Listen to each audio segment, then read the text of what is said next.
What's going on, you guys? Welcome back to the Neighborhood Podcast. One of the hosts of the podcast. My name is Kyle Dabro. What's going on, everybody? Kevin Valentin here, on the half of the podcast. Kyle, what's going on, baby? How you enjoying this cold weather, this Florida cold? Well, listen, dude. Listen, my team lost yesterday, but that doesn't mean I can't rock the hoodie, though. Like, I finally have a reason to wear this thing because it's actually quote unquote cool around here for once. But no, I love just breaking out the hoodies, especially when it's like mid 50s, like low 60s on the days like we had today. Bro, it was a beautiful day out there. So that today was really one of those days to be outside, especially if you like a little chill in the air. I definitely love that. Kind of reminds me of home a little bit. Just a piece, right? It's just a nice little breeze. I was able to keep the windows open today. Like it wasn't too hot. I think the high today was 69 or 70 here, which is still beautiful with the breeze, slight humidity. So I'm chilling. And like you said, I'm wearing the hoodie because it's the only time you can really wear a hoodie that's acceptable in Florida when you have a nice Like little cool breeze. it's like 4 months. You get like 4 months of Exactly. it, and that's it. So I'm you know, chilling. I'm not mad. yeah. You make the most out of the time that you have, especially when it comes to the cool weather.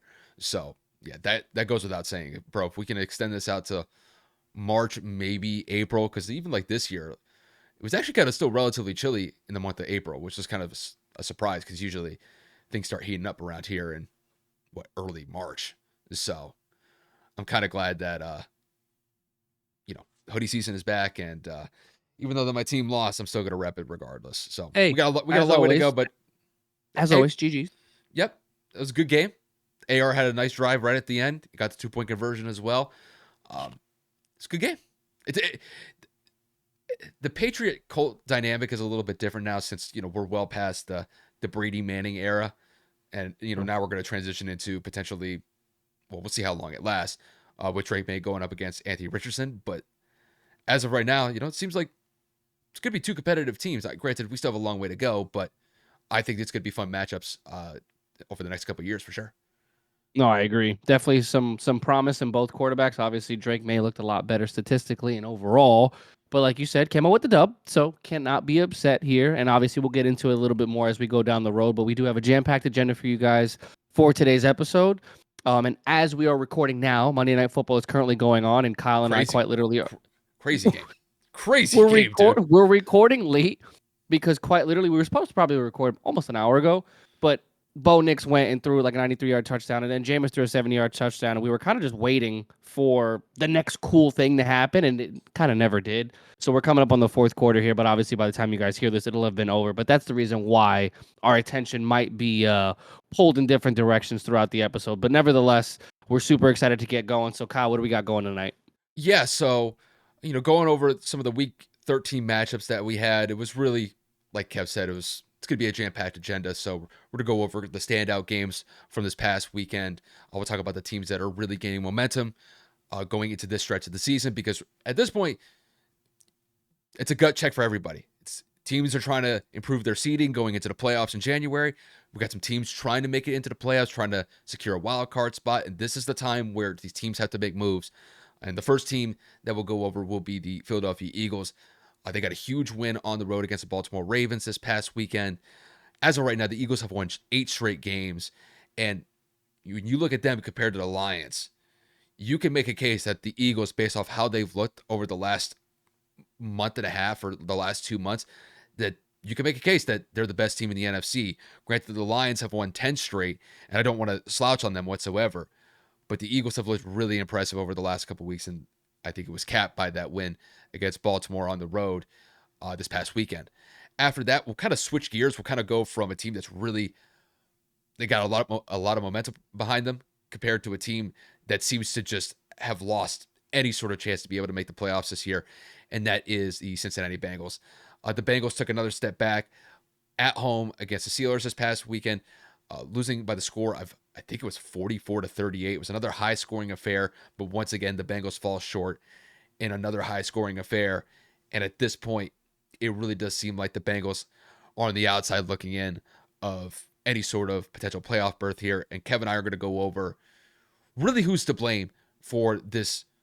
I mean, you can call it whatever you want, but I look at this as just an outright disappointment of a season with the Bengals this year.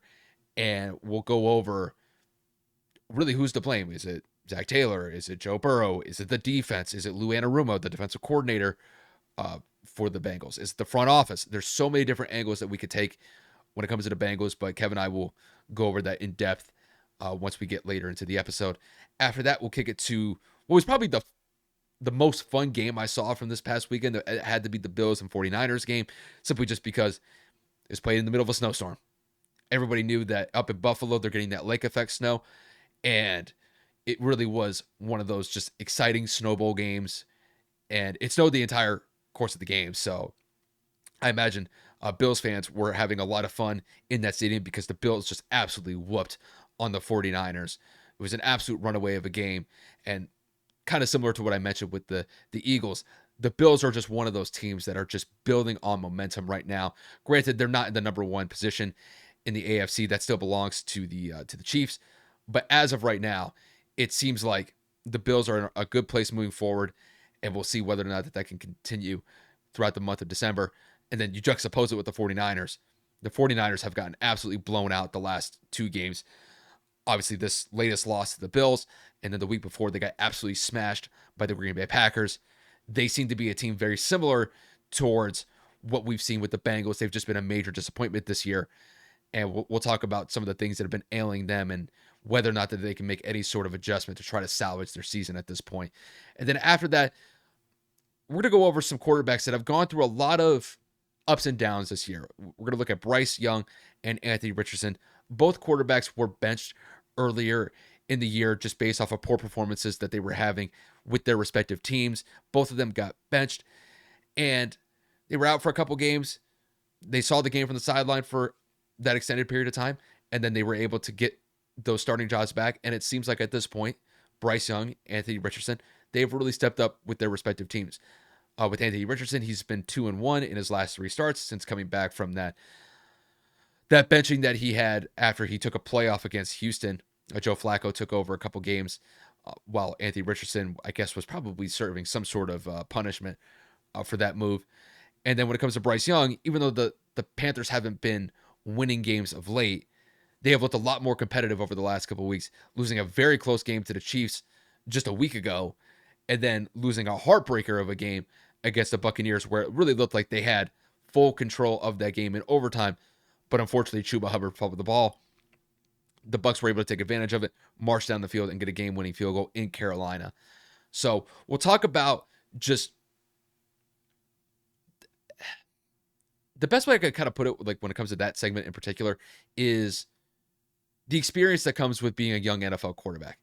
It's going to be ups and downs. It's going to be not the smoothest of roads or the smoothest of paths. You know, you could look at somebody like Patrick Mahomes, who literally just had like a red carpet laid out in front of him, and he took full advantage of it and never looked back. A lot of these young quarterbacks, they go through trials and tribulations. And when it comes to Bryce Young and Anthony Richardson, they have definitely had those bumps and nicks that you can see from a young quarterback early in their NFL career. And we'll just kind of talk about what they've learned from that time of seeing the game from the sideline for a couple games and being able to use that kind of as like a motivating factor to not only get back on the field, but actually play at a superior level compared to where they were beforehand. So that'll be kind of a fun segment to wrap up the episode. But as of right now, unless we go into some sort of tangent, which Kevin and I are known to do sometimes, we tend to drag We're prone things to out. do it every once in a while. So we may throw an extra segment if one of them comes to mind. But as of right now, that'll pretty much be the slate. And on top of that, like Kev said earlier, we are watching the Broncos and Browns game for Monday Night Football. So there may be times where I may look down and it's just me just trying to like watch a play that's going on while we get it. And more than likely, like we're just gonna follow that game as best as we can, and we'll kind of update you guys throughout the episode. But like Kev said, you guys will know the result by the time this gets dropped. So we'll look at it that way. But like I said at the top, the first game that we're going to go over, Eagles-Ravens. This was one of the premier matchups from this past weekend. I think it lived up to expectations. The Philadelphia Eagles won by the score of 24-19. Big win for them on the road. Like I said, they now have an 8-game win streak. They are really positioning themselves as one of, if not arguably the best team in the NFC, right alongside the Detroit Lions. And Kev, this is one of your teams. I understand that the Colts are always going to be your number one team no matter what, but you've kind of adopted the Philadelphia Eagles as your second favorite team just based off of just hanging out with Isabel over the last couple of years. And it really seems like they're in a very good position right now, not only going into December, but throughout the potential playoff run that they're going to see once we get to the month of January, and then maybe even potentially February if they make it all the way to the Super Bowl. So, Kev, there's a lot of different ways that I could go with the Eagles at this point, just because just a couple months ago we were really concerned about where the Eagles were going into their bye week, and they have completely flipped the script, and they now look like one of the top juggernauts in the NFL. So, Kev, my question to you is, do you think the Eagles have the best chance throughout the entire NFC to make it to the Super Bowl? Or do you still favor another team like the Lions or potentially another team like the Packers or the Vikings, kind of like one of those dark horse teams? Do you think that the Eagles have the best chance to make the Super Bowl out of all those teams I just mentioned? Well, the reason I would say yes, and again, like you said, I'm going to say it publicly. I'm going to put bias aside.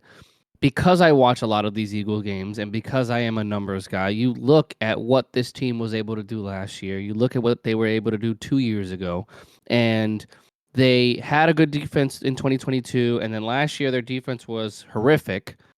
And then you talk about this season with Vic Fangio inserting his defensive scheme. You draft Quinion Mitchell and Cooper DeJean, and you sign Zach Bond, and you elevate Nakobe Dean instead of Devin White, and just pretty much Jalen Carter coming into his own as one of the best defensive tackles in the game. You have arguably the best defense in football. When you have an offense that consists of A.J. Brown, Devontae Smith, Dallas Goedert, Jalen Hurts, and obviously Saquon Barkley, an MVP candidate, it is damn near impossible not to say that this team cannot win a Super Bowl. Now, in terms of favoring who I believe is going to be one of the best teams in the NFC, if not the best team, you can't rule Detroit out because, like you said at the top, Philly might be on an 8-game win streak, but Detroit is on a 10. Detroit is also overcoming a boatload of injuries on the defensive side of the ball. They lost Aiden Hutchinson for a good portion of the year. Obviously, well, he's out for the season, but I meant like he got hurt early on and he's been out for the majority of the season. Carlton Davis has been in and out of the lineup, and a couple of other members of their secondary have been banged up, but they're still finding ways to win. The issue is, in the last 2 weeks with Detroit, they have been lackluster against two opponents, my team being included, and this past week on Thanksgiving, Chicago. They kept that game a little too close. Too many decisions were made that shouldn't have been, too many errors, too many mistakes, too many defensive lapses. Obviously, they beat the Colts by a hefty margin by the final score, but when you look at the tape, when you watch the game, obviously Indianapolis on their first two drives was able to drive all the way through, get to the red zone, and we just were not able to capitalize it and ended up only capitalizing on 6 points, which at that point, the defense ended up turning it around, and they held us to 6 points in total for the rest of the game. But in terms of where the offense was, we were able to move the ball effectively. Maybe not throughout the whole game, but again, a bad team like the Colts against one of the best in the NFL, it should not have been that close early on. And then, like I had said, you talk about this past game, they barely lose to Chicago. Or, excuse me, they barely beat Chicago. Yeah. You talk about Matt Eberflus lost his job because of how mismanaged that game was with 33 seconds left on the clock. Caleb Williams had one of his best performances in terms of numbers throughout the entire season, and you still lose that game. Like, that was not a good look for Detroit. Again, it's a gritty win. Not all wins are going to be blowouts. They're not always going to throw laterals and attempt passes to offensive linemen, and they're not always going to drop 50 points. But when you talk about beating teams you need to beat, they did that. It's just they look beatable. Whereas in Philadelphia, their games have been closer, but they have played competition that has been a little bit more competitive. When you talk about this past week, you're going up against the second leading rusher in Derrick Henry and the MVP favorite at the time, Lamar Jackson. No team has really been able to figure both of them out. It's either one or the other has been eating or both. They found a way to make Lamar Jackson look pretty human outside of a garbage time touchdown to Isaiah Likely with 3 seconds to go, and Derrick Henry was held under 100 yards from scrimmage. So that's a pretty tough game, especially in Baltimore. The defense just looked electric. They were able to contain one of the most elusive players in the NFL And they didn't have to do a whole lot offensively. Saquon barely had over 100 yards. Jalen Hurts only had 11 completions, and he only had one passing touchdown. Like, the offense didn't need to do a lot, but they were concerning in the beginning of the game. Their first 4 or 5 drives, I think they had 4 straight punts. So what I'm getting at is both teams have their on and offs. Both teams have their do's and don'ts. I would lean towards Philadelphia because I think that their defense is better. I think their defense is more elite. But then you make the comparison to Detroit. I think Detroit's offense is better than Philadelphia's. So it's really a give and tug, like a personal preference to who you believe. But in terms of who's competitive and who isn't, both teams could very well end up in the NFC Championship. And it's truly just a matter of who's going to have home field advantage. And that was the point that I was going to mention until you mentioned it right there. I think what this really comes down to is who's going to be that number 1 seed, who's going to be that team that's going to have home field advantage throughout the playoffs. Because, Kev, I'm with you 100%. I would love a matchup between the Lions and the Eagles in an NFC Championship game, because I think at this point, those are the 2 best teams in the conference. Granted, I like some teams that are starting to make some moves to try to improve their position, like the Packers and the Vikings. But I will say this. This is one benefit that I think the Lions have over the Eagles in this regard. The Lions have to contend with 2 other teams that are vying for really good playoff spots, with the Packers and the Vikings in their own division. The Eagles don't necessarily have to worry about the level of competition that the Lions have to worry about, because the Eagles really only have to be concerned with the Washington Commanders. Now, the Commanders, they had a pretty nice win against the Tennessee Titans this past weekend. I mean, they just blew them out in that first quarter, and then they never looked back. But the one thing that keeps the Lions honest moving forward is that they have to keep playing at such a high level, because when you look at the Packers and the Vikings, if the Lions were to falter, the Packers and the Vikings could take advantage of that. And there's no guarantee that the Lions are just going to walk away with this division. They have to make sure that that box is checked first before they really go into a home field advantage situation as the best team in the NFC. So the one thing that I think kind of helps them is that they have to remain competitive against 2 of their division rivals. Out of the 4 teams that are in the NFC North right now, 3 of them are probably going to the playoffs. Yeah. Because it's going to be the Lions, the Packers, and the Vikings. So I think in that regard, I would still lean a little bit on the Lions, just because I would say having that component work with you, instead of just kind of taking your foot off the pedal, where you only really have to worry about maybe one other team in your division. You look at the Eagles can afford a loss or 2 here or there. When it comes to the Lions can't really afford to lose any games here. They have to be honest here. And I'm not saying like the Lions are going to go out here and win in every single game from here on out, because I think it's going to be an uphill battle for them. But I think it's one component that we have to kind of factor in, which is how competitive that NFC North is. And I think that's definitely playing a factor with what Dan Campbell is preaching to the team week in and week out.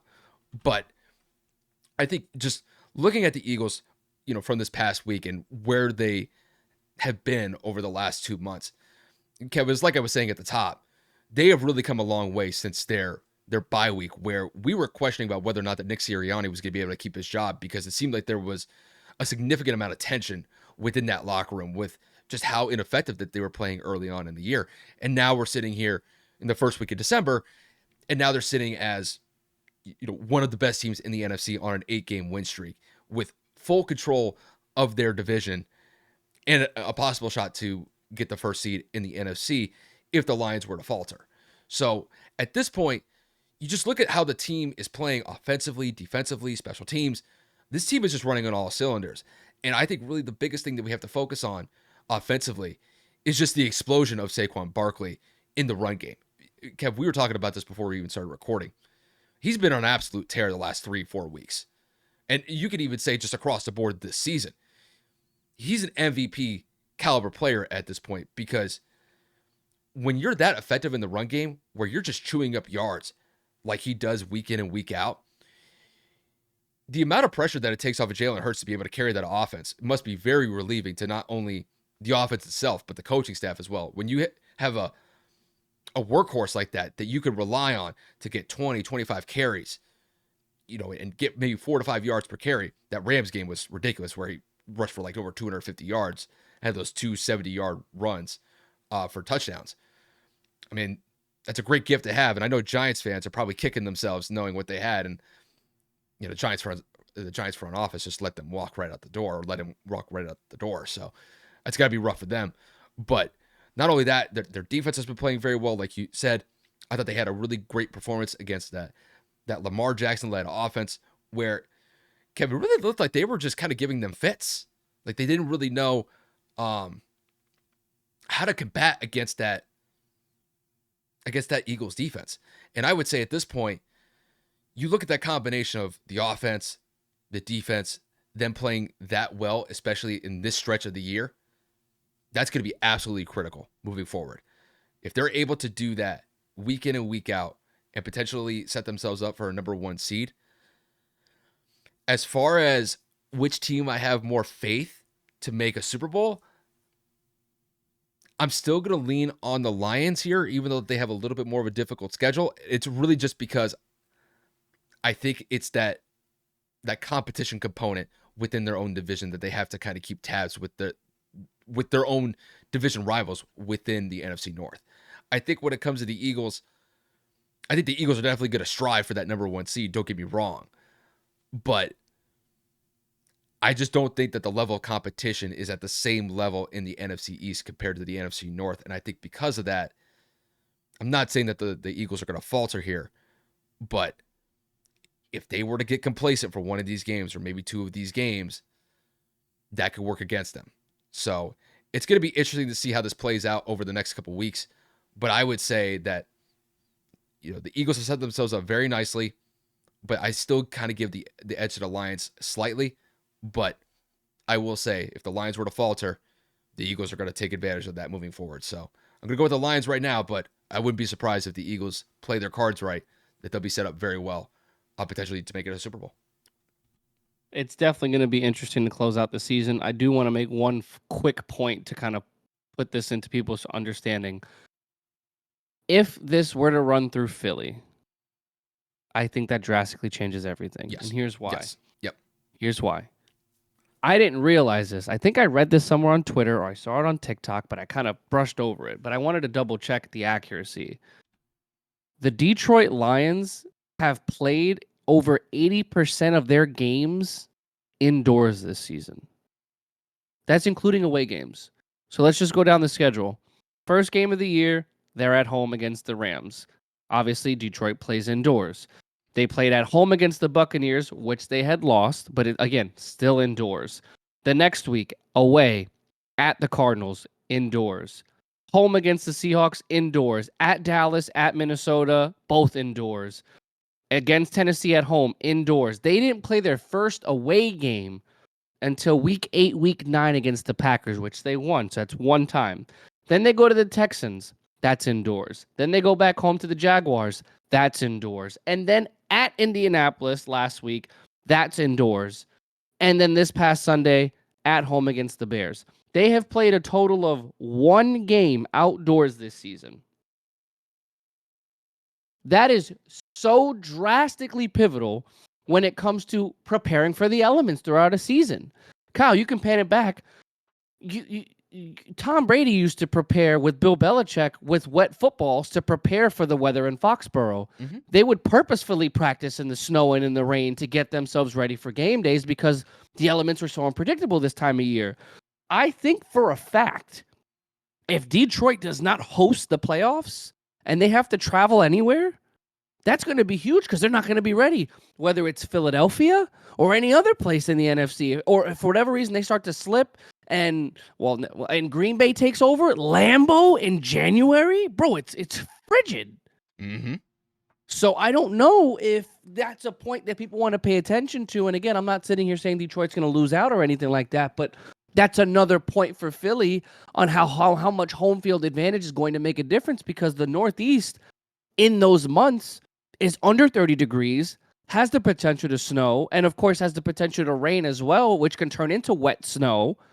And if you're sitting here 13, 14 weeks into the season and you've had one outdoor experience, and that was in the fall, that was in early November, late October, so that's not even real Lambeau. You're going to tell me that you're going to be prepared to play in a frigid temperature of Philadelphia with a tough crowd and a bad defense? I it's tough. That's all I wanted to say. Yeah. So when it comes to that, I would say this. When it comes to Detroit, it really kind of goes back to the point that you were making about the importance of home field advantage. And if Detroit were able to get that number 1 seed, I mean, you could basically go throughout the entire year without even really playing an outdoor game. I mean, you can run the gamut all the way to the Super Bowl. Now, the Super Bowl is being played in New Orleans this year, and if they were to make it to Indoors. a Super Bowl, that would be another indoor game. That's just the It's way that it's crazy. played out this year. But like you said, if the Eagles were to get that number 1 seed, then I do think it changes this dynamic pretty drastically. And I Dude, will they only say, play one outdoor game the rest of the year, and that's in Chicago. That's it. Every other game is indoor. The next game is the Packers at home, the Bills at home. The Bears will be that one game outdoors at the 49ers, mhm, but it's LA yeah, or San Francisco. Nowhere near cold unless it rains. San Fran's not a real outdoor situation yeah, in December. yeah, because And the weather's gonna be pretty Minnesota nice at there. home. Yeah, and that's just the way that it's worked out this year for them. It's That's just, crazy. but and one of the things that's kind of interesting is that if that's the case, if they're playing that well indoors to begin with, then more than likely there's a good chance that that's going to be able to continue. Because Hopefully, yeah. if that's really the environment that they've been playing very well in, then yeah, they could take this all the way to a Super Bowl potentially. I'm just saying, like, there's a real possibility that that might happen. But as of right now, like I said, I would still give a little bit of an edge to the Lions, but the Eagles are right there, dude. I mean, they're I right there. agree. And if the Eagles were to get home field advantage, this completely changes the dynamic Big of time. which team would make it to a Super Bowl or which team would be more favored to make a Super Bowl. So as of right now, I'll even say you can even make a case that it's a true toss up at this point. So Without a overall, doubt. it's gonna be very interesting to see how this plays out over the next couple weeks. But For sure. But I mean, the next one, I gotta go your way because as you know, Joseph Burrow is one of my favorite players, if not my favorite players currently right now in the league. And I feel like he's doing everything in his God-given capability, in his power, in his God-given talents. And the Bengals are failing him significantly. And they have been failing him since pretty much he got drafted. And I continue to make the comparisons that he is the modern day Andrew Luck because he just can't stay healthy in that offensive line. Quite literally, just terrible. So when you talk about whose fault it is for the struggles of the Cincinnati Bengals this year after a 44-38 loss against the division rival Pittsburgh Steelers, Kyle, who are you looking at to point the finger at to say this is on you? so here's what I would say, because there's multiple ways that we can go about this. Kev, I think really this is just a cluster across the board. I think this is a front office issue. I think this is clearly a defensive coaching issue. And then on top of that, those two factors, alongside maybe some coaching decisions when it comes to play calling, is having a domino effect with the offense. Because I think a lot of these issues are mostly geared towards the defensive side of the ball. And because of that, the margin of error that Joe Burrow and the Cincinnati Bengals offense has to work with is extremely limited. Like, I mean, it's really narrow as far as that's what I should say. And at this point, look at the record. They're sitting at a 4-8. They've had so many one possession games that they've lost this year, and it's really due in part they just can't stop the opposing team from scoring points. You look at the Steelers this past weekend, 44 points at home. You look at the Chargers game a couple weeks ago on Sunday night. They gave up over 30. Now, granted, they came back in that game, but nonetheless, Justin Herbert just absolutely lit them up. Earlier in the year, they played against the Commanders. Jaden Daniels got his Monday night start. It was like maybe like 2 or 3 games into his career and looked like Tom Brady out there. Just absolutely lit it up. And I think that Joe Burrow, statistically speaking, has had a really fantastic year. Him and Jamar Chase, and when T. Higgins has been in the lineup, that offense has been extremely dynamic. It's just that margin of error is so thin to work with. If they make any sort of mistakes, they're probably going to lose that game. And it's happened multiple times this year. So I look at the Steelers game. This was not the best game by Joe. Joe had multiple turnovers in this game. They left points on the board. There's a very good chance that if the Bengals didn't turn the ball over, that they could have probably scored 50 points. And that may have been just enough to get by the Steelers, had the Steelers not matched it. But when your offense has to go out there and score 35, sometimes almost 40 points a game, just to remain competitive, to be able to outcompete how bad your defense is going up against an opposing offense, that's just a recipe for disaster. And I know there's been a lot of talk about how bad their defense is and whether or not the coaching needs to be adjusted or needs to be completely thrown away with and they need to start from scratch. But I mean, Kev, you look at this defense.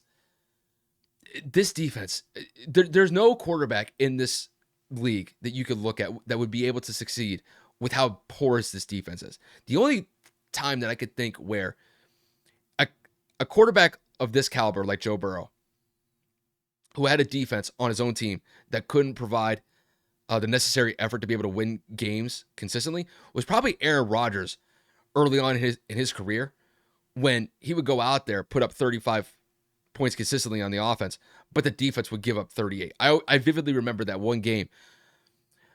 What was it? It was like 45-51 against the Arizona Cardinals in a divisional game. Epic game. Where Aaron Rodgers just absolutely lit it up, but it still wasn't enough. And now we're kind of looking at the situation with Joe Burrow.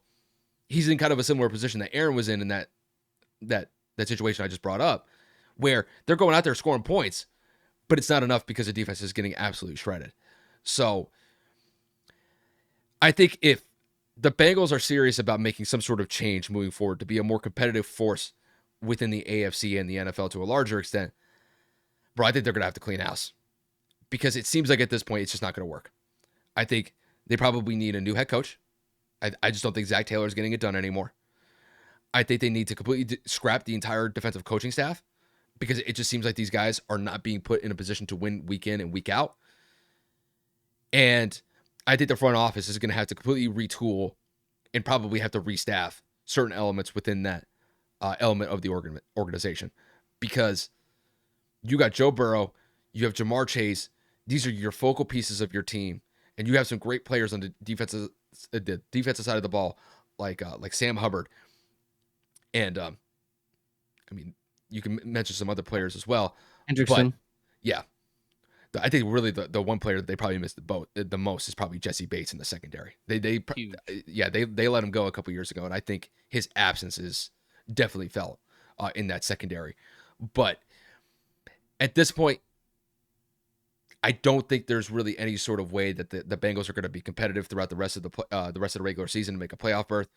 And I think at this point, I think the only way that the Bengals are going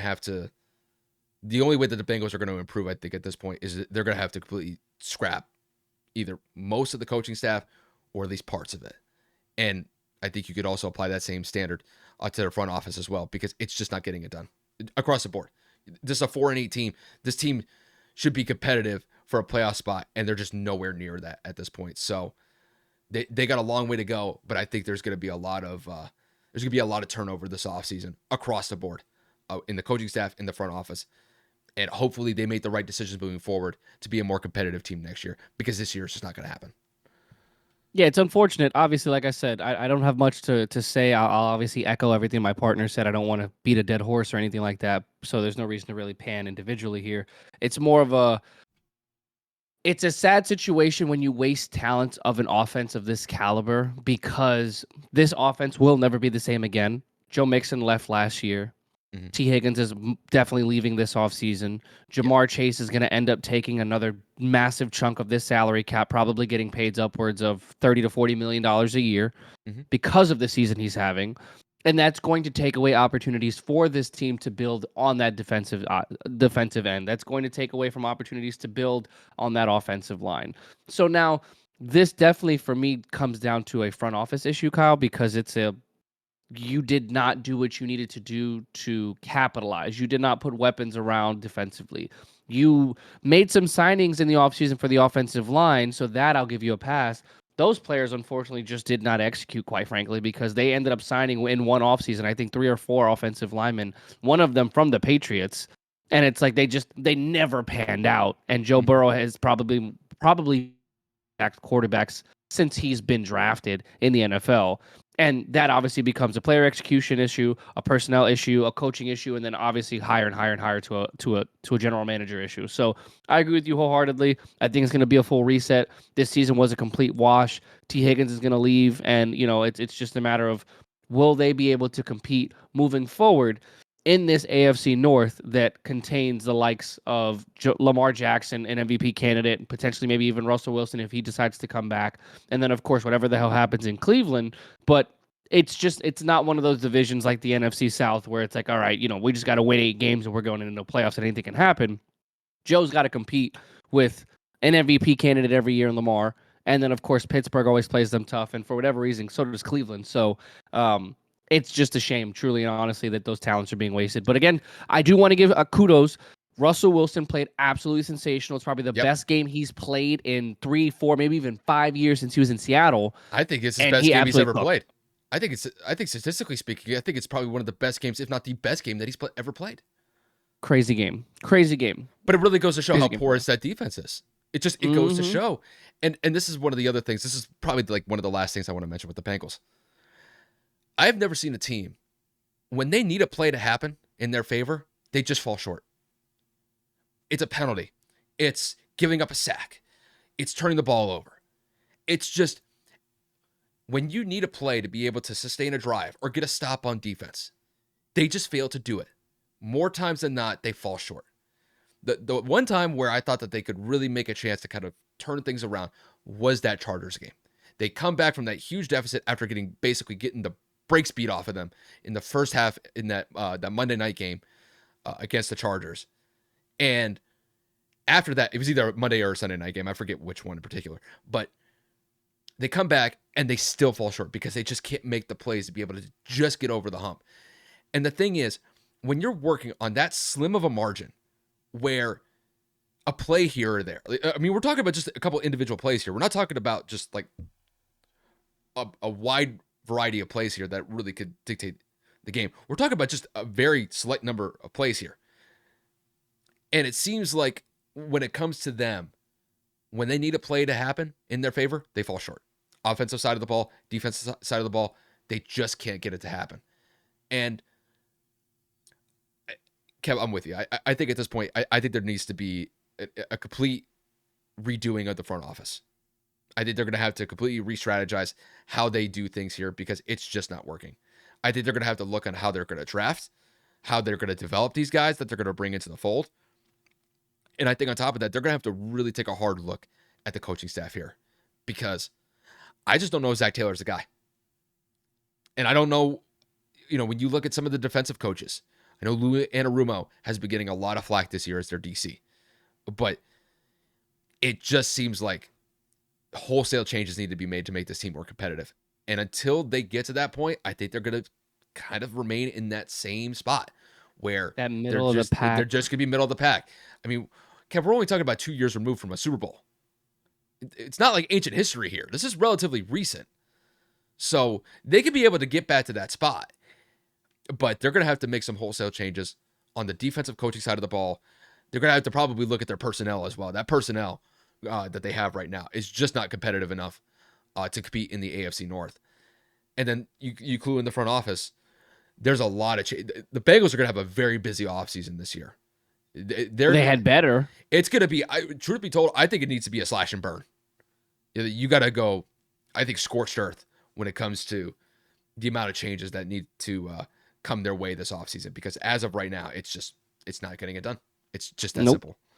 And this is the problem with the cap stuff with the NFL, man. You go and you pay your quarterback 50, 55, maybe even 60 million like Dak. That is quite literally 33, 34% of your salary cap total for the whole team. It's going to cap trap the rest of the roster. So. Yep.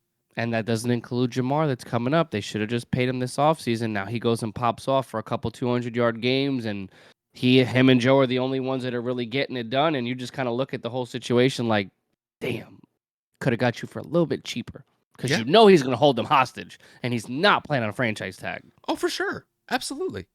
And I think at this point, when we look at the situation with you just look at the rest of the AFC North. I mean, you got to compete with two juggernauts here. in the Steelers and the Ravens. And at this point, the Bengals are basically competing for the last spot in the AFC North at this point. It's just not enough. So, yeah, they got a long way to go. And I think it's going to be a very long offseason. I think a lot of people's jobs are going to be up in the air at this point based off of just how disappointing the season has been for them. But That is quite literally the understatement of the day. yeah, I mean, it's just it's crazy. Kevin, do me one favor here. Can we get an update on the Browns and Broncos game? Yeah, as of right now, it is 32-31 in favor of the Browns. It is 4th and 1. The Broncos are currently in the red zone. I think they're within the 10-yard line, and they are in the midst of calling a play. We will see what happens. 3 minutes to go in the fourth quarter. Bo Nix is in the shotgun, and they are at the 9, and they call timeout. Okay. It's been a great Monday night game, dude. It's been great. Oh, for sure. For sure, for sure. I mean, This it is sucks for me fantasy-wise, but here, what are you going to do?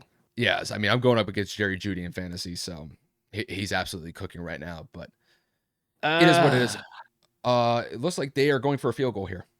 Actually, just well, you're ahead of me then. So then, yeah, I'm a little bit ahead, but I want to see if he all knocks in good. this field goal real quick. Let me see. Yep, I would hope so. It should be a chip shot. Yep. Yeah, you got it. All right. So what I need selfishly, is for Cleveland to go down the field, score a touchdown or a field goal, and have, preferably a touchdown, and have Bo Nix go and sling it the rest of the game. Because I need, now that he threw that second pick, I'm pretty sure I need like 7 points for me to do something, and I'm probably not going to get it. So, Well, let's see. Let's see. I just want to look at the box score real quick. Bo Nix has 289 with, I think, 5 yards rushing and 1 passing touchdown and 2 picks. So I am not going to win with that. Yeah, that's good. That hurts. That hurts. So If he doesn't throw the 2 picks, or even if not even that, if Denver doesn't get a pick 6 there, I win the game. But yeah, this that's fantasy for you, dude. To play here or there. Dude, that's the last few weeks I've been playing. Like every single game the last couple weeks has come down to the wire for me. Like the last month, and I've lost 3 of the 4. Like by like a total of maybe like less than 15 points Across all those 4. That hurts. That's a rough one. It's so frustrating, and it's not even like I should have played this person, I should have played that person. It is quite literally like somebody scores a touchdown in the last second, and then I win. Someone throws an interception, and then one of their players breaks out for a 30-yard rush, and then they win. Like it's slivers of breakout plays for an individual player. Mm-hmm. Just annoying. But anyway. Yeah. Let's continue. We'll go Yes, into our next game, and that's going to be the Buffalo Bills just absolutely whooping on the San Francisco 49ers. The Bills won this game by a score of 35-10. This was, like I mentioned at the top, this was that game that was played in that huge snowstorm in Buffalo on Sunday night. It was a fantastic showing from Buffalo. They're now sitting at a 10-2 record. Josh Allen has been playing very well of late. He's definitely in consideration of an MVP trophy with how well he's played this year. And then you juxtapose it with the 49ers. The 49ers are kind of in a world of hurt right now. They just are not in any way, shape, or form what they used to be compared to last year where they made it to the Super Bowl. And unfortunately, they fell short against the Chiefs last year. And it just seems like it's really gone from bad to worse with San Francisco because they lost Christian McCaffrey and Jordan Mason in this game. They're both going to IR. It seems like McCaffrey is going to be out for the rest of the year. It seems like he suffered a PCL injury in his knee. And then Jordan Mason, I think, is going to be out for the next 4 games. So it's bad enough that they got their asses kicked in Buffalo. And then on top of that, they got their asses kicked by the Packers the week before. But now you're sitting with both of your running backs, your top 2 running backs, are now out of the mix. It really puts themselves behind the 8 ball here moving forward. And it really is kind of like a night and day difference between where the 49ers stand and the Bills stand.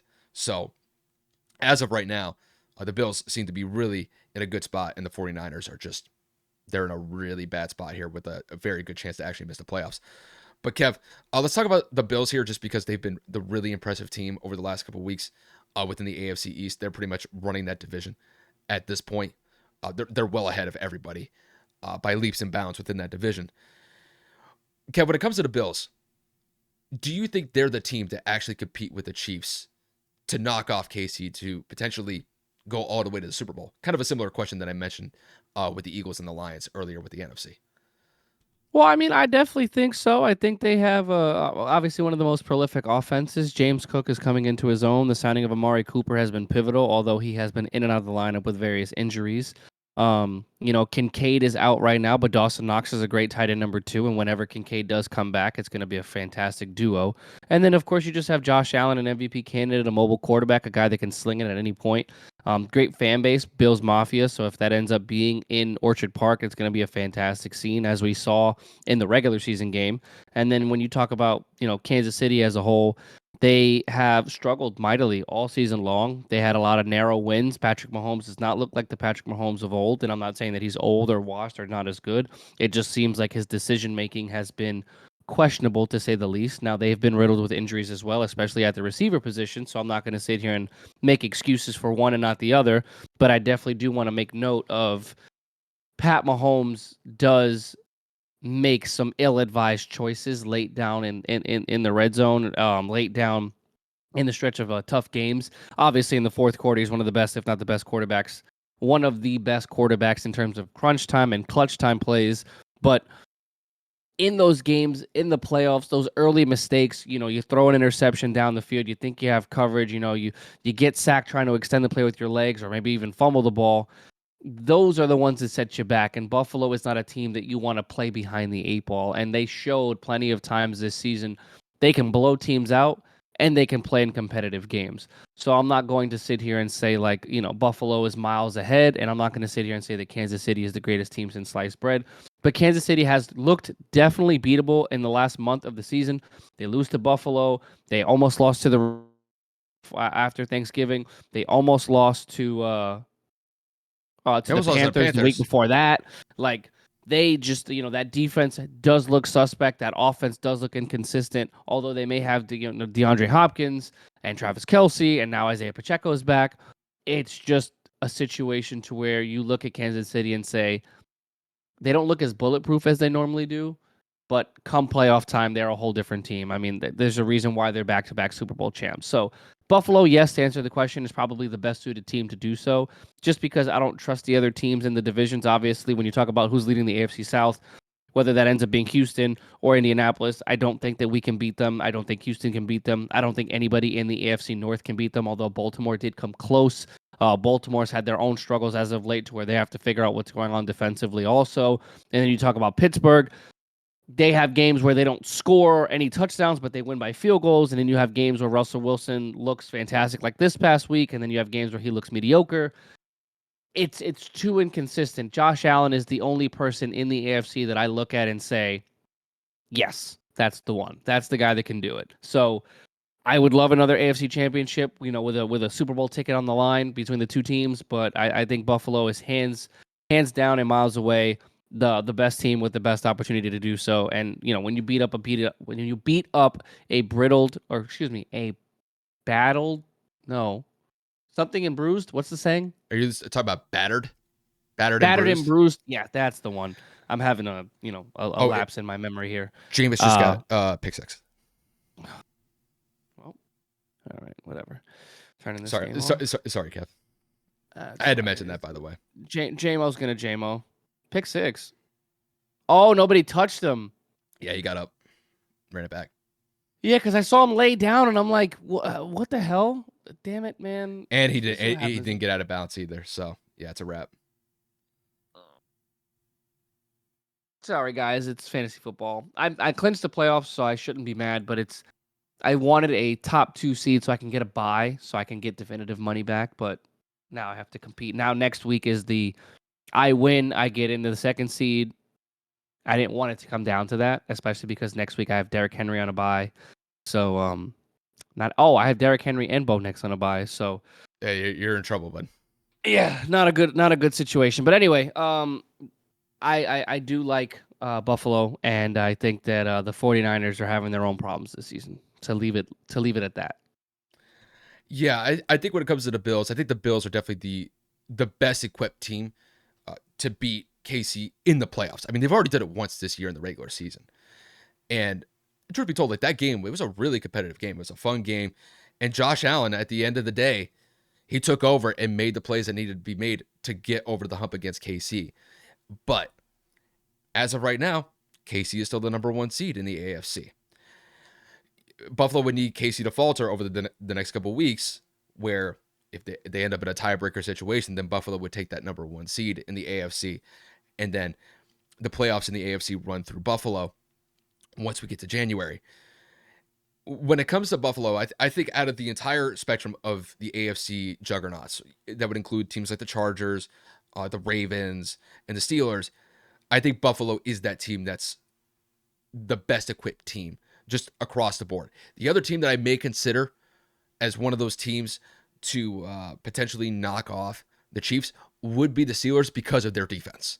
I got to respect what Pittsburgh has done this year, not only with Russell Wilson coming into the fold and playing as well as he has, but just how effective that defense has been. And it's really kept them at that top spot in the AFC North. So I can't slight on Pittsburgh as well. But I think the Bills, just quarterback wise, offensively wise, defensive wise, I think they're in the best position to knock off KC if we get to a situation where they play each other. And there's a very good chance that the Bills and the Chiefs can play against each other when it comes to January. You know, I look at that game against the 49ers the other night in that snow game. Man, it just looked like Josh was having fun out there. And this is a completely different team from a couple years ago. You know, we're looking at a team that doesn't rely on superstar wide receivers like Stephon Diggs and Gabe Davis. There's been a complete seat change within that wide receiver core. And it seems like to me, it's actually worked out in their favor because now you don't have to worry about Stephon Diggs barking at Josh throughout the game anymore. And on top of it, it seems like there's a much more well-balanced attack with Buffalo. They're getting great contributions from James Cook in the backfield, not only in the run game, but in the passing game as well, because Josh loves being able to go down to that check down. And, you know, when it comes to James Cook, he's one of the most reliable running backs in the passing games to be able to check the ball down to. So when you look at that component, it's great for Buffalo moving forward. I think the only thing when it comes to Buffalo that may be an issue is whether or not that defense can hold up. If their defense falters over, you know, the next couple of weeks, or when it comes to the playoffs, that's the only thing that I think that could hold this team back outside of Josh having just a bad game offensively where he's not accurate, he's turning the ball over. I think you put those factors to the side and you see what this team is capable of when they're really running and gunning, when they're running on full speed, or they're just playing extremely well, they're executing at a high level. I think they have a very good chance to be able to compete against the Chiefs and knock them off. It's just, it's KC.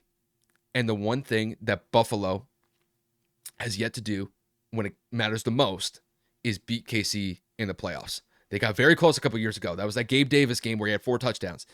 And they basically had what looked to be the game-winning touchdown with like 13 seconds left in the fourth quarter. And Buffalo couldn't get a stop, and Harrison Butker ended up tying the game, and then KC ended up winning that game in overtime. And it just absolutely deflated Buffalo as a whole. It's just, at this point, Buffalo seems to be in a really good space, and they seem to be the most well-equipped to be able to knock off the Chiefs. The only other team that I would consider that may have a chance to beat KC when it matters the most is probably Pittsburgh. And it's simply just because of their defense, like I mentioned. But as of right now, I think Buffalo's in a good space.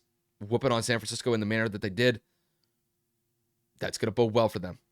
You know, we're getting into December here where they got to ball out. And they can't afford to have any missteps because they're still trying to compete for that number one spot. And all it takes is one loss for KC, for Buffalo to slide into that number one spot. And then the playoffs, like I said, would go through Buffalo. So I think it's going to be very interesting to see how things materialize over the next couple of weeks. But yeah, I'm fully convinced that Buffalo is the best team in the AFC to knock off KC when it matters the most in the playoffs. I'm excited for the playoffs, but at the same time, we talk about this every season. It's insane to think that we are about to start week 14 already. It's the first week of December. It's just gone by so quickly. It's crazy. It's absolutely nuts how fast this season has flown by. I know we haven't recorded as much as we have in the past, but even despite the fact that we may record like once every week or once every 2 weeks, just kind of depending on schedules, it's just like, dude, like it's already like it's like 3/4 of the season's already gone. I mean, it's gonna be New Year's. It's gonna feel like New Year's in a heartbeat. It's just it happens every year. We love it when it's here, but man, it comes and goes really quick. It But hurts when it goes. but Kev, this we got any update on the Browns here? They doing anything I special to kind of put turn that themselves in a thing position? off, man. I turned that ish off. I ain't watching Uh, that. I already got my heart broken. And then of course, Isabel's dad said that I must be so pissed because he said last night, "Oh, you're fine. You're totally fine." That's back-to-back times he said that. I lost both games. mm. So, Mr. M, if you're watching, which I know you might not be, but if you are on some off chance, it's on you. Well, I know it's not, but I'm just being petty. I'm just looking at the numbers for Jameis, bro. He has 497 yards passing. 490. Yeah, but he's got 2 pick sixes. I know. That's always going for a deep shot. Let's go for a It's deep it's shot. a they call him guns. They call him the gunslinger for a reason. It looks like we have a pass interference here. Hmm. I think Well, it's I gonna. know that we are on our last segment, which is, I believe, if I'm not mistaken, the The, Bryce the, Young slash AR. yeah. So I'll do the lead in for this one because I know this was really the segment that you really wanted to dive in on, especially with um, one of the quarterbacks in mention being Anthony Richardson. Yeah. So yeah, let's dive into this. So like we said at the top, we wanted to focus on Bryce Young and Anthony Richardson as a duo for this one because both quarterbacks went through, how would you describe it, trials and tribulations when it comes to Mm-hmm. being the starting quarterback of their respective teams. Both guys have been benched. They've been out from multiple games, and then they've gotten their starting jobs back. And it seems like, based off of how they've played, they seem to have learned from their mistakes, and they are making the most of it. And Jameis just got picked off again, and it's gonna be another pick six, or maybe not. He's gonna get tackled. Sorry, I had to disrupt that lead in, but yeah, it was almost 3 pick sixes for Jameis. That was crazy. But to continue, like I said, Bryce Young, Anthony Richardson, they have played extremely well since those benchings, since being reinstated as a starting quarterback. And when it comes to Bryce Young, it hasn't materialized in wins yet, but Carolina has looked a lot more competitive over the last couple of weeks, losing in a heartbreak game to the Bucs this past weekend, and then almost beating the Chiefs the week before. And then you look at Anthony Richardson, since he's come back, they're 2-1 as a team. He has led 2 game-winning drives, one against the New England Patriots, and then the other one against the New York Jets. And it seems like he is a little bit more accurate with the ball than he was in the first couple weeks of the year, where that has been the biggest concern of his, where really since college, that he's just not been the most accurate passer as a quarterback. But Kev, when you look at Bryce Young and you look at Anthony Richardson, and you've seen the development that they've made, the progress that they've made since being benched earlier, I would say in the midpoint of the season, how would you assess both guys moving forward? And do you think that they could be able to take it up to another level based off of how they played since being benched and being reinstated as a starting quarterback with both respective teams? Well, I'll start with Bryce Young. Obviously, first overall pick coming out of Alabama. He gets drafted to a team that has been mediocre, to say the least, for the last couple of years since Cam kind of went on that decline.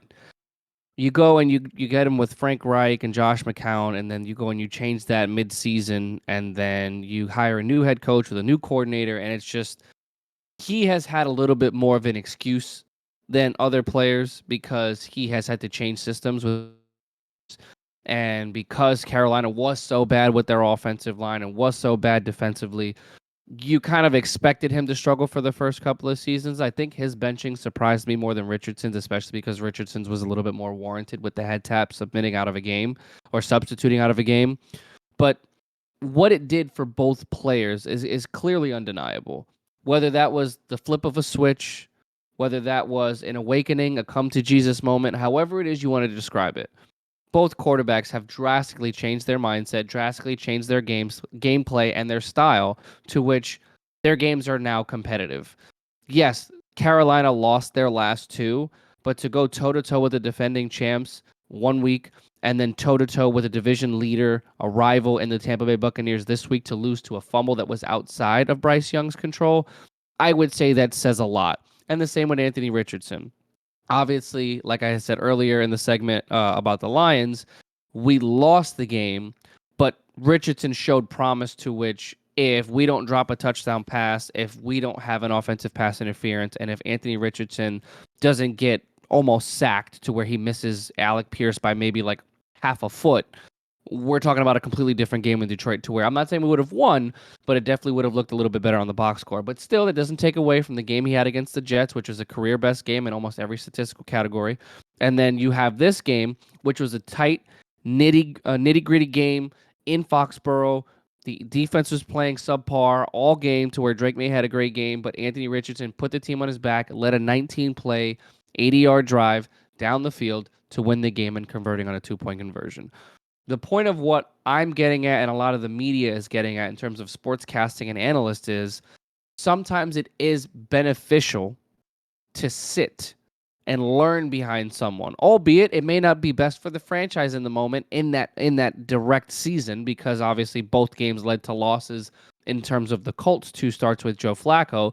I know Andy Dalton had a couple games, if not a game and a half, to where he looked absolutely unbeatable and he led them to their first win of the season where he had over 300 yards and 3 touchdowns. But after that, he was definitely showing why he was declining and people were prepared for Andy Dalton the remainder of the season. And I think the only reason that Bryce got put in was because Andy Dalton ended up getting hurt, but that's neither here nor there. The point of what I'm getting at is sometimes people need to sit back and look and say, damn, I got to change what I'm doing. This isn't working. Whether that's an athlete, whether that's a normal human being, whether that's a kid, whether that's a coach, it doesn't make a difference of where you are in life. You have to sit back and you have to look at it from a different perspective and say, clearly what I'm doing isn't working. I got to find a way to be better. And in an athlete's standpoint, and from their perspective, they're probably saying, I'm getting paid millions of dollars, but I'm still a competitor. I want to win. I got to figure this out. Reports coming out in Indy that, Anthony Richardson was coming into the facility earlier. He was one of the last people to leave, if not the last ones, watching extra film, talking to Joe Flacco in the quarterback room. Whatever it was that he could do, he was doing. And I would assume the same is going to be for Bryce Young. Again, I don't follow the Carolina Panthers as much as I do the Colts because they're my favorite team. But again, when you talk about someone that's drafted within the first 4 picks of a draft, and I only say 4 because obviously Richardson was 4 and Bryce was 1, there's a lot of expectations to go out and change a franchise. Whenever you're a first-round draft pick, you're expected to have an immediate impact. We all knew that Richardson was going to be more of a project, Sometimes I get really scared when my dryer makes that noise. And you guys couldn't hear it, but it's a loud buzz.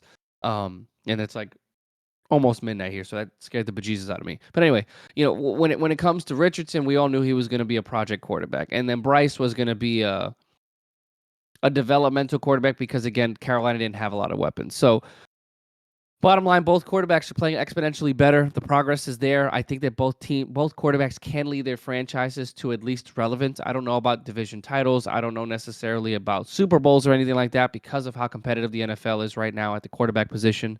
Both teams definitely need help on both sides of the ball in terms of adding personnel to the defensive and offensive sides, but I do see the potential in both. I am very happy, of course, for my team and, of course, Bryce Young to see that they are finding ways to, again, just show that those 2 to 3 weeks on the bench did them justice, and it's going to benefit their career down the road. So shout out to them. They're playing great. Yeah, and I think it's just when it comes to both of them, obviously, when it comes to Anthony Richardson, this is technically really his first wire-to-wire season because last year he only played, 4 games because of injury? Mm-hmm. When it comes to Bryce Young has been in the league a little bit longer. But Kevin, I'm going to be honest with you. At the beginning of this year, with how bad Carolina looked, people were talking about him as a bust already. Oh, absolutely. They were talking about there's no hope for this guy. And ever since that he got benched and then he was reinstated into the starting quarterback position, Kev, he's been playing very well. I think when you look back at that Bucs game this past weekend, I think statistically speaking, with the amount of passing yards that he had, That was his top mark for the year. Two So yards shy of 300. yeah, and I think you go up against a team like that and Tampa has a pretty good defense. Tampa's defense is not like, I mean, they're not like what we saw with the Browns and Bengals game where both defenses just got absolutely torched. But to have that type of performance where he stayed composed, he was relatively poised throughout most of the game, didn't turn the ball over. The only turnover that they had was from Chuba Hubbard in overtime. But outside of that, I thought Bryce played a fantastic game. And he was largely the reason why that they were still in it, because he was making some huge plays to extend plays with his feet, getting third down conversions, and setting themselves up to score points as well. It also didn't help that I think their kicker ended up missing like 2 field goals in that game as well. So Yeah. they That left some that points. dot to Thielen though on the move was Well, crazy. well, With like 30 seconds to go. the one-handed, there was that one-handed catch that Thielen made. I think it was either in overtime or it was in the fourth quarter where it actually extended the drive, and then I think on the ensuing play, I think it was overtime. I think that Thielen catch was that one-hand catch was in overtime. But then the next play, Chuba he fumbles the ball and that's it. Then Tampa marches right down the field and they score. That's not on Bryce. Bryce did everything that he could for Carolina to win that game. It just it didn't work out in their favor. You could say the same thing with the Chiefs game. I thought he played very well in that game, but they fall 3 points short. Pat marches down to put the team in the position for a game-winning field goal, and they end up doing that. But yeah, I think Bryce has definitely made a complete 180 from where he was earlier in the year, because the narrative was he's a bust. I don't think people are really saying that anymore, and I think he's definitely taken the nicks and the bruises from being an NFL quarterback, especially a young quarterback in the NFL. But it seems like he has definitely made a turn for the better, and I hope it continues. Like, I really want to see Bryce be able to play at a high level, because I think a lot of people, me included, probably didn't give him a chance because, Kev, he's not that big of a guy. He's a relatively scrawny guy at the quarterback position. Mm-hmm. And we kind of had the same issue with Devontae Smith, because it's like, can that frame actually hold up against NFL hits? And I think in both of their cases, it seems to have been working out fairly well. But I just want to see Bryce to continue that progression. Granted, it's in Carolina. That's an uphill battle. But they have some pieces on that offensive side of the ball that they can work with. And it's just keep that progression, try to get some momentum, and hopefully he could build that going into, his third year next year as an NFL quarterback. So I think he's on a good path right now. And I like the fact that I forget their head coach's name, but he came over from Tampa. Their offensive coordinator. I can't remember his name either. Yeah, but it seems like he's leading that team offensively very well. And it seems like he's in a good position with the chemistry that he has between himself and Bryce. Now, when it comes to Anthony Richardson, I think Richardson is really the one that has a really high ceiling here because the athletic prowess that he has. Because, Kevin, I mean, this is not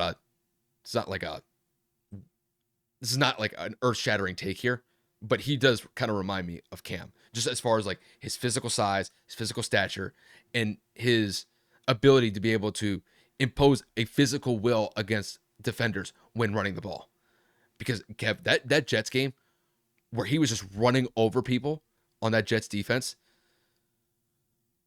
that dude is a tank. It's just when it comes Scary, to him, but yeah. I mean, dude, for a quarterback, he's I one meant of from the an most. injury standpoint. Oh yeah, when it comes to that, yeah. Obviously, he got hurt last year, and we don't want a duplicate of that to happen this year. But I'm just talking about his ability to be able to extend plays with his feet, and if he gets in the open space, if you're a defender, Scary, deadly man.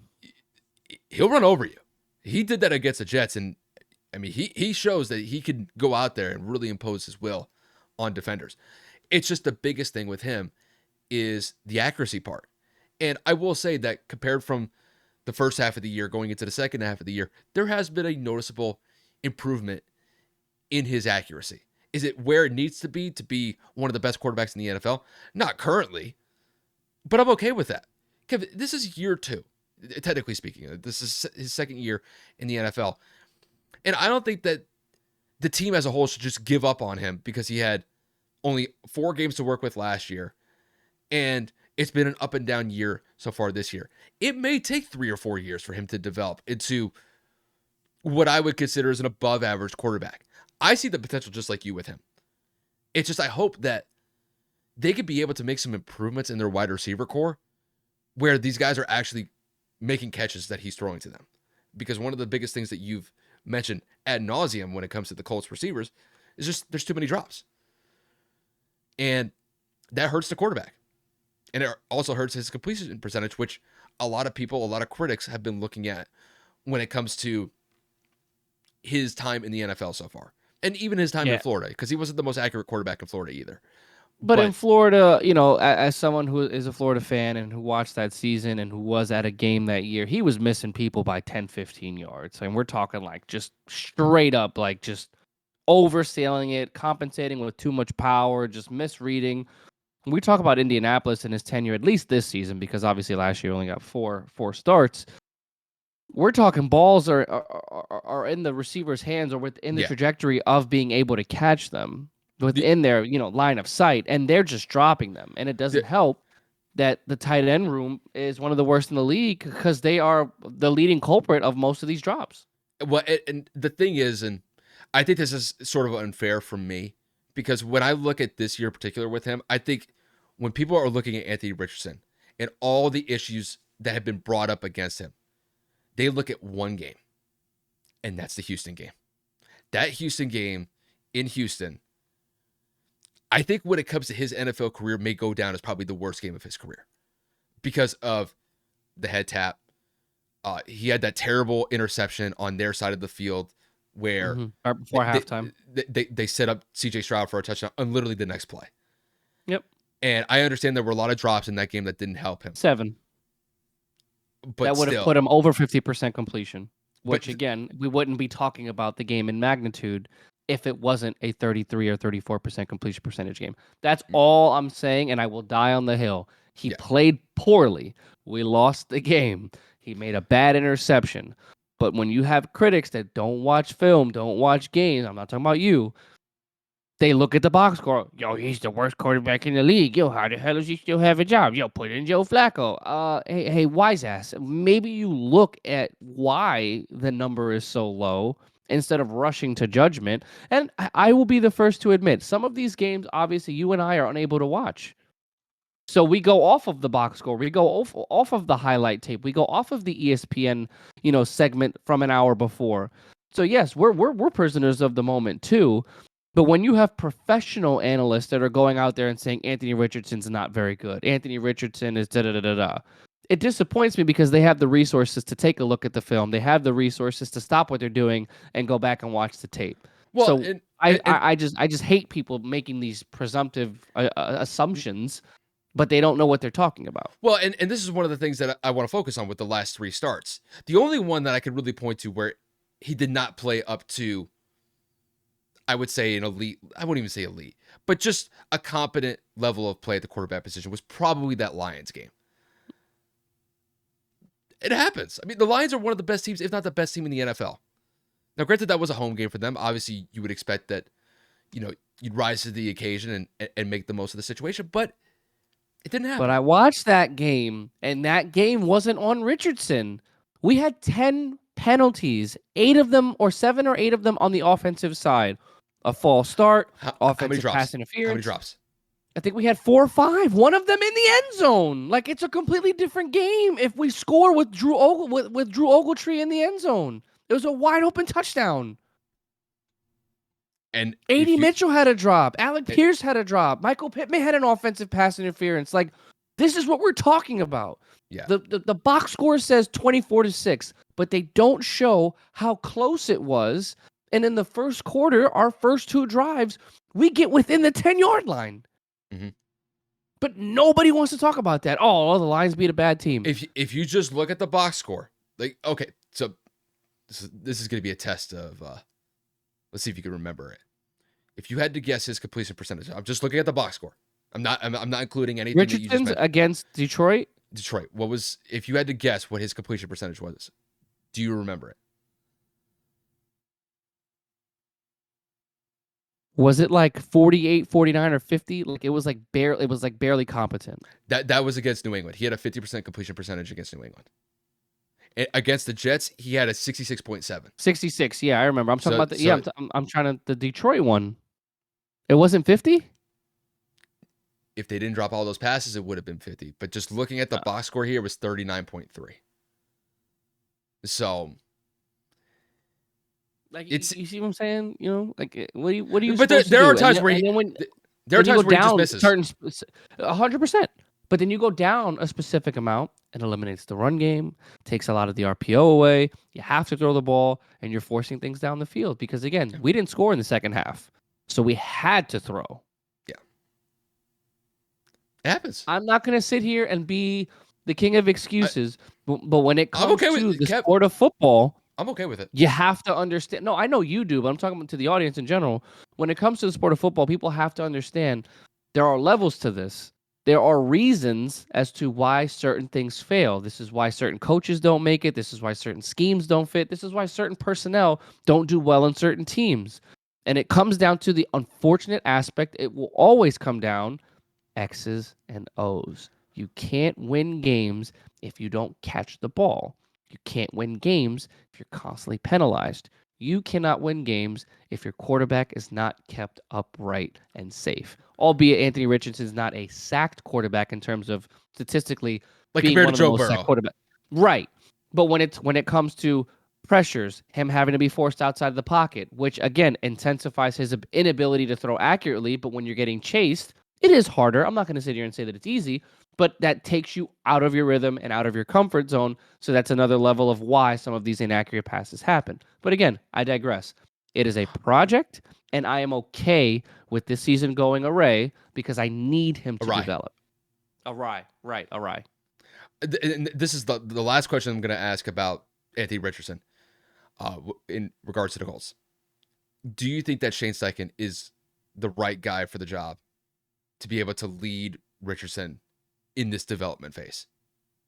The jury's not out yet, you know, with that one because there's Remains to be weeks where I seen. want to, yeah, I want to throw him out of a window sometimes with the play calling. Some of his press conferences, especially while Richardson was benched, were very frustrating. Talking about how we got to trust the process. We're not the damn Sixers. We're not in the NBA. I don't want to hear sentences like that. Season's 10 times shorter. Guys can't last as long with the physicality of the sport. You're either committed to a guy or you aren't. There have been a lot of situations where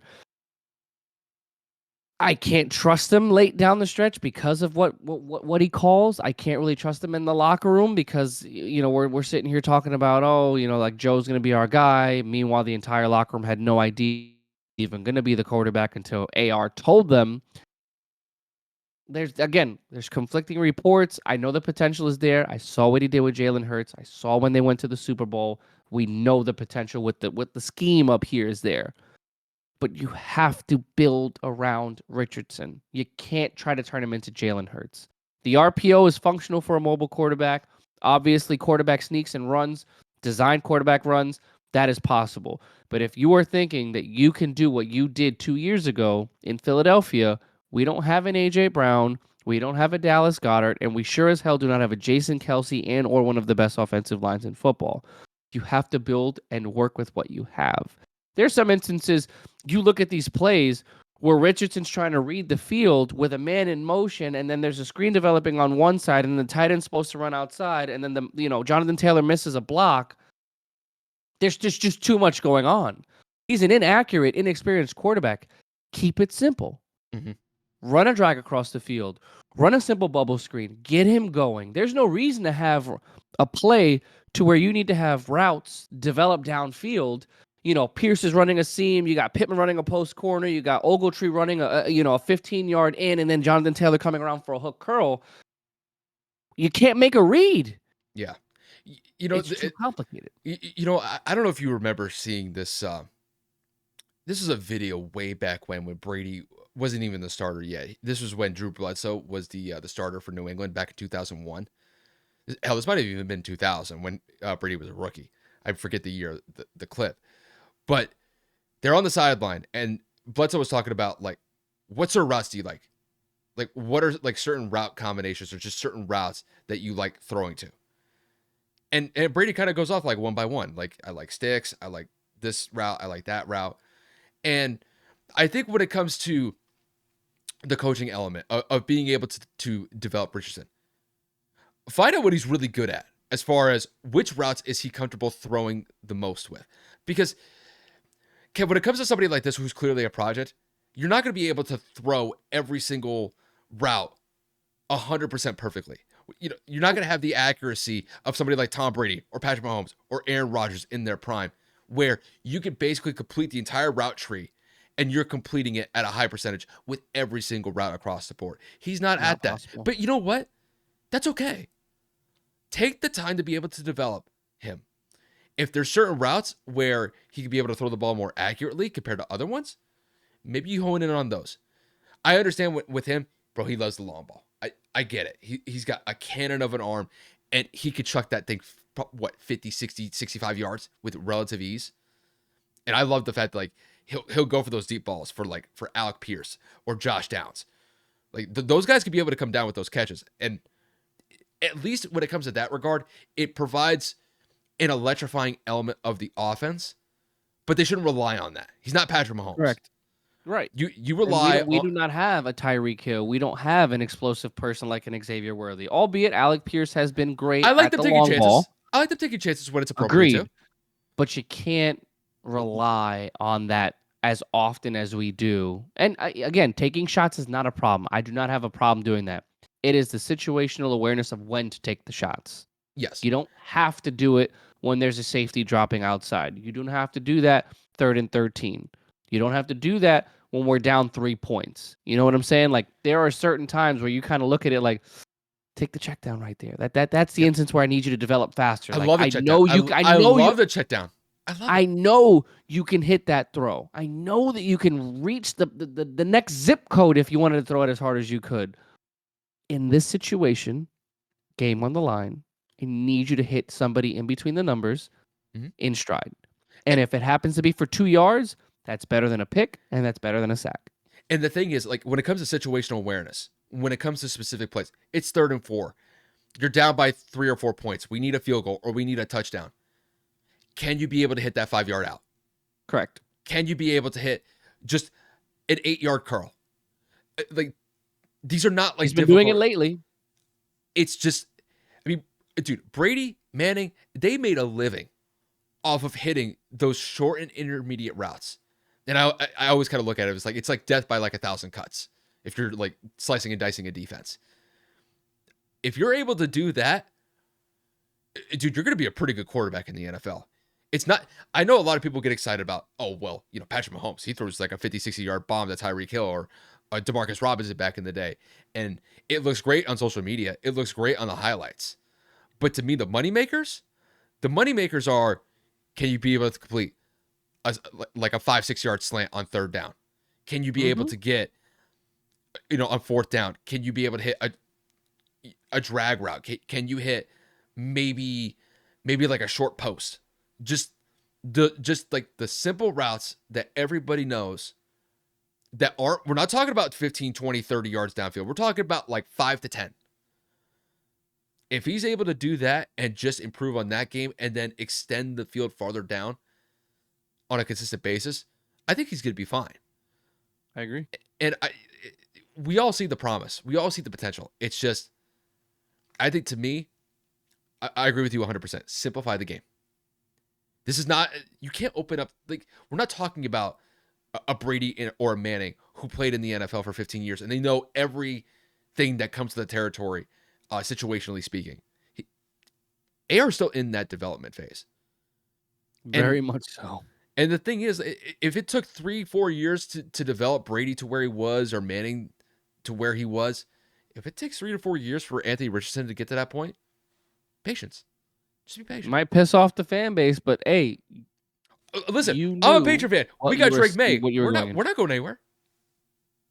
Like, I'm sorry for interrupting you. What were you saying? No. I was about to just interject and say I agree with you there because at the end of the day, I mean, you have 6 Super Bowls sitting behind you. You know what I'm saying? Like someone like yourself or New England fan base, like for 20 some years, you were one of the best, if not the greatest franchise in sports for that 2-decade period. You know you have a project quarterback in front of you, and not even a project because Drake May right now is better than Anthony Richardson if I had to go and make from a pure quarterback standpoint. The kid can make all the throws. He can make all the reads. He's athletic enough to extend plays with his feet. but I like what he brings to the He's table. poised. And you guys have a worse wide receiver room than we do. Yeah, we have a lot of young guys. We're trying to Yeah. figure out who's going to make it, who isn't. And more than likely this offseason, with all the cap space that we have, we're going to address the wide receiver core. Obviously. I like I like our tight end room. I like Hunter Henry. I like Austin Hooper. And I know we were talking about it on Sunday. You They guys were were killing us. yeah. We were leaving the middle of the field wide open, and we left you guys on islands with one-on-one Nick Cross, Woj Mack, and big body tight ends like yours, man. But You you need were a sliver of space and a body. but overall you were impressed by Drake from what you saw? Oh, for sure, bro. He almost had 400. Did he have 400 yards? No, you had 400 total yards of offense, but Drake may only had 6 incompletions.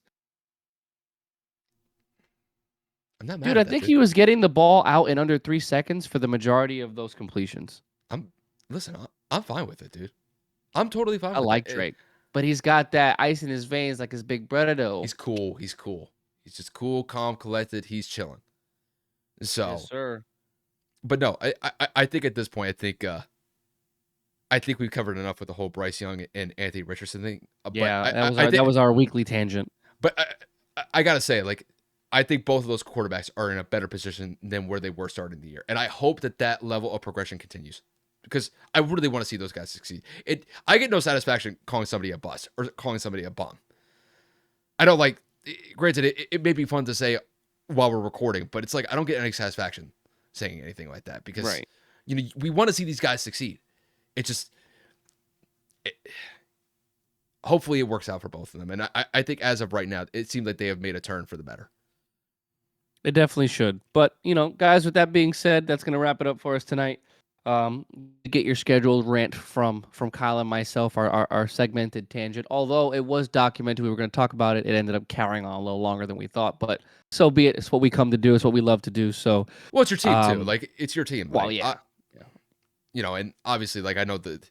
I mean, Kev, we could do just like an hour long, probably like an hour and a half to 2 hour long podcast, just talking about the Colts themselves. Yeah, I mean, you could say the same about the Patriots because, again, we watch all their games, so Yeah, it's easy to do both. but listen, we had to rep our teams. I know my team came a little bit short, but I'm okay with that. I'm all right. Happens, man. It definitely does happen. But like Kev said, that'll pretty much wrap it up for us. Obviously, I know we're not as consistent when it comes to the recordings as much as we used to be, but we try to keep up as best as we can. Obviously, we'll be putting out content throughout the week. We'll put out our shorts as well. We'll put out a new power rankings video, and Kevin and I will come up with some short content as well, so that you guys are able to get some content from us throughout the week. But Kev, that's all I have from here. You can close us on out here, brother. I got nothing more to say. All right. You guys have a fantastic rest of your week. Hope you guys had a happy, healthy, and safe Thanksgiving. And we'll be seeing you guys again soon. Obviously, with the holidays coming, it's going to get a little chaotic with time off. And I know I'll be going out of town for a week towards the end of December, and I might be gone till almost January. So, again, we're going to do our best. I'll be here. Yeah, we're going to figure it out as best as we can, and we're going to provide the best content possible. So, with that saying, you guys have a great night, and we'll see you soon. Yep. Take it easy, you guys.